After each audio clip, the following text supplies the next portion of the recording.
Hello guys, happy new year. It's a brand new year. It's 2026. A year we are hoping it's gonna give us awesome stuff. So guys, when it comes to content, we are here for you. Guys, today we are talking about a very controversial topic, and this is about boreholes. And ever wondered why boreholes dry up? Yeah, this is the episode for you. And if this is the kind of content you like watching, kindly please like, subscribe, and comment. Tell me where you're watching from, and maybe you're in this situation. Let's share and let's learn together. So, guys, let's get into it. And in this video, guys, it's all about bowls. So, guys, many people believe that bowls are permanent sources of water that never dries up. That's a big lie. This is a misconception, and bowls draw water from underground aquifers, which are naturally replenished by rainfall and surface infiltration. So rainfall and surface infiltration is the one that usually recharges our bowl. So during periods of low rainfall, over extraction, or poor groundwater management, these aquifers can decline, causing bowls to reduce water or dry up completely. Can you imagine that? Yeah. So understanding the reality is essential for promoting sustainable water use and long-term groundwater conservation. Guys, welcome to Project Explained. This is a true story happening across Africa and the world. Yeah, guys, this is happening to real people. This is happening to real boreholes. And in many towns, villages, estates, and institutions, boreholes are drilled with high hopes. Yeah, that is exactly why people drill boreholes. And when water finally comes and flows, people celebrate. Taps are opened. Money feels well spent, but then something strange happens. So sad, so sad. So the strange thing happening is 3, 6, or a year's time, the water pressure drops from the borehole. The pump starts sucking air. Soon the borehole that once gave life goes silent. Yeah, this is true happenings, and if you're not careful, this may happen to you. So you need to watch this video and learn why that should not happen to you. So people are confused. Some are very hungry. Others feel cheated, and they ask themselves, how can a bowl dry up so fast? Was the day deep enough? Did we do something wrong? No, it's not your mistake. The truth is uncomfortable, but it's important to note. Bowls don't just fail by accident. No, they don't just fail by accident. They fail because of human decisions, hidden shortcuts, and misunderstood groundwater science. Yeah, you understand that? Human decision, hidden shortcuts, and misunderstood groundwater science. So this is the real story of why bowls dry up after just a few months or maybe a year, or not specific time, but why they dry up. So the first reason is the myth of anywhere you drill, you will get water. Don't be lied. Don't be lied. One of the biggest myths around bowl is the belief that if you drill deep enough, you must hit water. No, that's not true. Groundwater does not behave like rivers underground. No, they don't behave like rivers underground. That's water is flowing. No, it is stored in fractures, aquifers, weathered zone rocks, and in soil layers. So you need to know that the water is stored in fractures, aquifers, weathered rock zones, and soil layers. So it is not an underground river. So in many parts of Africa, water exists only in specific geological formations. Only in specific geological formation. Some areas have very weak or seasonal aquifers. Yeah, so science very important. Others recharge slowly after rainfall. When a bowl is drilled without understanding the geology, this is what happens. You hit a small pocket of water, you end up tapping into a temporary fracture. You intercept a seasonal recharge zone at first, water flows, but that water is not sustainable. Then what happens? Once the pocket empties, the bowl fails. Yeah. So simply, that's what will happen if you don't follow good surveying. And the second reason why you may end up with a dry bowl is poor or fake geological surveys. I'm always talking of science. So this is one of the leading cause of hollow borehole failure. A proper geophysical survey should, number one, analyze the subsurface layers, identify the fractures and aquifers, estimate the yield potential of the borehole, and guide correct link depths and casing. But in reality, what happens? Some surveys are rushed, some reports are reused. You get from a report from another site, they just give you that and just change the name. That is reusing of reports. Some are done by unqualified operations or operators or surveyors. So you need to do your due diligence, get the right person to do the survey for you. Then some are completely fabricated. And in such cases, when you get that situation, the drilling target is guessed, the depth is randomly chosen, and the aquifers are misidentified. You will not know what you're drilling through and when to expect an aquifer because it is a fake report. And the ball may strike water that looks promising, but the yield is low, the recharge is weak, and sustainability is ignored. So within months, the ball cannot keep up with the demand.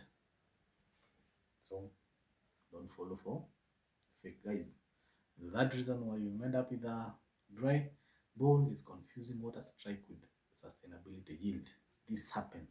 Most drillers do this. Once they hit an aquifer, this is a very common misunderstanding. When drilling, the most when drilling, you need to notice when drilling, the moment water is seen, excitement rises and people say, we have water. The driller now stops early to save costs. But you have not hit water. That's not a success.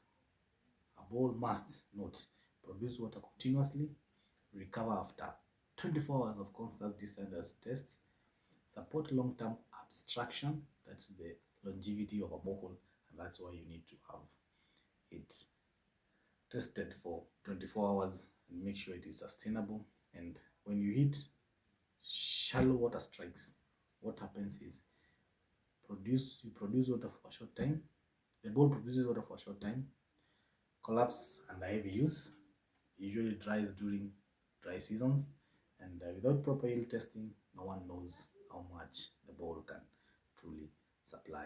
So remember, I told you test pumping, very important. That will give you the sustainability.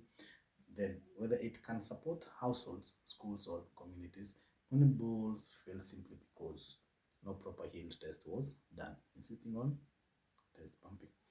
And the fourth reason for this is the wrong bowl design or the bowl construction if it's not done well. Even when water is present, design mistakes can kill a borehole. Yes, common problem includes wrong casing diameter, that is one, wrong casing quality, poor quality in terms of steel and PVC, missing gravel pack. Some people will drill for you a bore and do not install gravel pack. Incorrect screen placement, that's where you're supposed to place your screens where they are aquifers. Poor sealing of upper layers, and when this happens, fine sand enters the borehole, the pump clogs, the aquifer collapses, and the yield reduces over time. So these are signs and will make a bore fail. So some bores don't dry up just like that. They slowly choke themselves. Within months, pumping becomes impossible. Then water reduces, and voila, your bowl is dry. So the fifth reason is pumping and poor water management. You do not need to overpump your borehole. A borehole is not a river. It has a maximum sustainable abstraction rate from your test pumping. But many communities, many people, they pump continuously because they need the water. They ignore the rest period because you need to have a rest period even for the motor and for the bowl to recharge. Connect too many users to one borehole will cause that overpumping, and installing an oversized pump will also cause that. And when this happens, rapid breakdown happens. Aquifers get stressed, collapse of water bearing fractures happen. At first, the ball seems productive, then recovery slows down. So you find you've pumped your water, but the recovery level is coming very slow. That's a cause of overpumping. Then finally, it fails. Then the ball They just dry up. It was exhausted. It was exhausted. You overpumped. And that's what happens when you do over abstraction and can cause a borehole to dry up. Then another reason is climate change and reduced recharge. These has nothing to do with you. This is just nature. And climate change is silently affecting groundwater. We have irregular rainfall, means less infiltration, reduced recharge, large dry seasons. Like last year, we had a very dry season, so this happens, and the shallow and marginal aquifers suffer the most when this happens. Bore drill without considering long-term rainfall trends, recharge zone catchment areas are at high risk. Yeah, but this basically has nothing to do with you. But when you drill a borehole and it has this situation, you just need to do well monitoring. So what happened 10 years ago may not work today. Not that, please, guys. Then another reason why your bowl can dry up is too many bowls in one area using one aquifer. So in urban and pre-urban areas, many bowls tap the same aquifer, no liquidation or spacing, no monitoring or abstraction, and the result of this is filling water tables. So the water will fall, and you'll find out the water table will fall down. Then interference between boreholes will also happen. Early failure of shallow wells, they're the first ones to fail. Then one bore drying up may not be the problem. The entire aquifer may be under stress. Yeah, so you may find one bore has dried at one place, but that's not the main reason. You may find now that aquifer around that zone is now drying up. Yeah, so guys, as I usually say, drilling bowl is not just like drilling a well. You see these shallow wells? No. A bowl is a big investment you need to be. So the eighth reason is poor maintenance and negligence. Yeah. Even a well-designed bowl can fail if it's neglected. Yeah. And the main common issues is there's no regular servicing of the borehole and the pumping system. Electrical faults are ignored. When you get a fault, you just ignore as long as it's pumping. The pump itself wears out and it's not addressed. Sediments build up and you see silt coming out of your bowl and you also ignore them. Then small problems begin and failures come. So people assume the bowl is dry when its reality is the system has failed. So you need to do regular maintenance of your borehole. And the real cost of a failed bowl, this is drastic. So the real cost of a failed borehole is when a bowl fails, communities lose trust. Oh yes, schools, health centers struggle, money is wasted, women and children walk longer distances to search for water and get water. And a failed borehole is not just an engineering issue, no. It's a social and economic setback to the community, and this usually affects a lot of people. And now you need to know, I need to tell you how to mitigate this failure, how borehole failure can be prevented.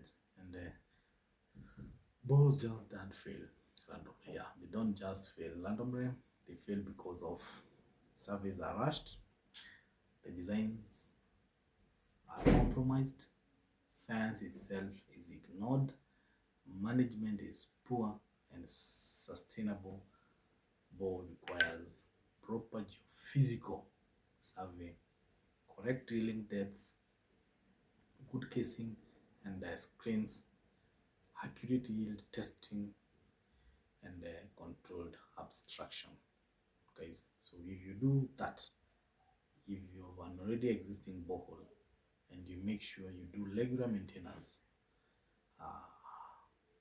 you'll have a sustainable borehole. And what you need to know is water is life, but groundwater is infinite. If we respect the science, bowls can last decades. If we ignore it, some will dry up in just 6 months. Yeah, that's the sad reality. Yeah, so guys, always let's maintain our boreholes for those who have boreholes, and for those who are intending to have boreholes, make sure you follow those steps and you will not end up getting these issues. So if you found this story or this content helpful, kindly share with someone planning to drill a borehole, or if you have a borehole, kindly listen to this and note. It could save somebody millions and save water for years to come. So kindly guys, remember to subscribe, like, share, comment. Let me know where your thoughts are and let me know where you're watching from. And I really appreciate for your time. And I'm your host Davis, and I usually teach you a lot about boreholes. We also get into other stuff that we'll talk about, but this episode is why boreholes dry up, and I think I've covered the exact points that make this happen. And if you watch this and you follow this in the future, you're not going to have problems. And if you already have a borehole, please use this as your manual so that you make sure you do not over abstract. You make sure you service your pump. You make sure you watch for these things, like when silt builds up in your pumping system, you'll experience reduced pumping yields. When you watch from your controllers and you see that you have high current, it makes sense that maybe you have an overload somewhere, or you have a mechanical problem with your pump, or a mechanical overload whereby your pump is struggling to pump water, but there is some obstruction or obstruction due to silt buildup, and your motor suffers high currents. So all these things you need to make sure you observe if you have a borehole, and if you do not have, these are the things that you should also follow so that when you get one, you make sure that happens. And if you're in this industry and you service boreholes, you do boreholes like us we do, yeah, let me know which company you're from and what you experience. So guys, thank you for watching, and I really appreciate your time. And please guys, we are moving on so well. Subscribers are coming, views are coming, and I'm sure with time everything will work out for us. This is my channel, this is your channel, this is our channel. And guys, thank you. I really love you, and I appreciate your time again and again. See you in the next one for an awesome topic. Bye guys.